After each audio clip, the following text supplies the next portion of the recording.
सेलू शहरासह संपूर्ण तालुक्यात झालेल्या रविवार 1 सप्टेंबर रोजीच्या पावसाने सर्वत्र दाणादाण उडवली असून आंबेडकर नगर, हेमंत नगर, शिवाजी नगर, रहमान नगर, आंबेडकर नगर ते आत्रे नगर या रस्त्यावर तुंबलेल्या पाण्याने सर्वत्र पाणीच पाणी झाले होते। शहराच्या पश्चिमेस असलेल्या आत्रे नगर परिसरात येणाऱ्या पाण्याचा प्रवाह बदलल्यामुळे या वसाहतीमध्ये अनेकाच्या घरात पाणी घुसले आहे। शहराच्या मध्यवस्तीत असलेल्या विद्यानगर परिसरात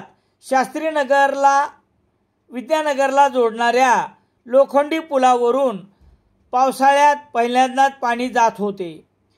शहरातील मोरेगाव रस्त्यावरील काही कारखान्यात 5 फुटापर्यंत पावसाचे पाणी साचले होते।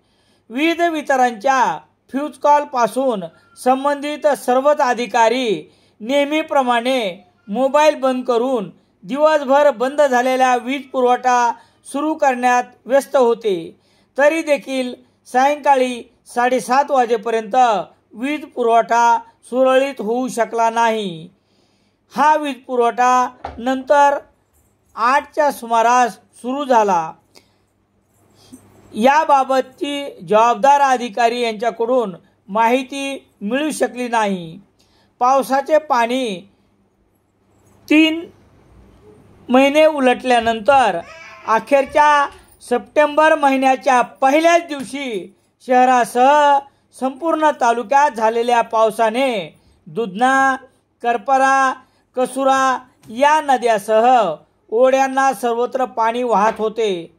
दुधना नदीला आलेल्या पुरामुळे सेलू राजवाडी मार्गे वालूर रस्ता दुपारपासून बंद झाला होता।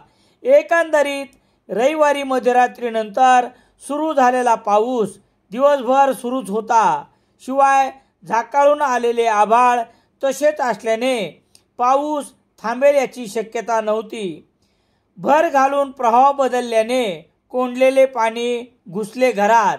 राजकीय आशीर्वाद असलेल्यांनी त्यांच्या मर्जीनुसार तसेच टक्केवारीमुळे मिंदे झालेले अधिकारी यांनी तक्रारदार लोकांचा विरोध झुगारून रस्त्यावर भर घालून इच्छेनुसार बदललेला पाण्याचा प्रवाह या सर्वच कारणामुळे रविवारी झालेल्या पावसाने सर्वत्र पाणीच पाणी झाले।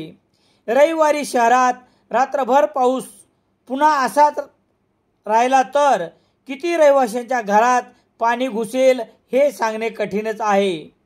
निसर्गाने शेतकऱ्यांना दिली नाही बैलांना आंघोळ घालण्याची संधी। बैलाचा पोळा हा सण आज खांदेमळण असल्याने पहाटे शेतकरी राजा आपल्या लाडक्या बैलाला आंघोळ घालून खांदेमळण करून त्याची रात्री पूजा करतो। परंतु ही संधी आज दिवसभर सुरू असलेल्या पावसामुळे वरुण राजाने शेतकऱ्याला बैलांना आंघोळ घालण्याची संधी दिली नाही। त्याऐवजी निसर्गाने या सर्व बैलांना आंघोळ घालत शेतकऱ्याचं एक काम कमी केले आहे। त्यानंतर शेतकऱ्यांनी खांदेमळ करून बैलाची पूजा केली।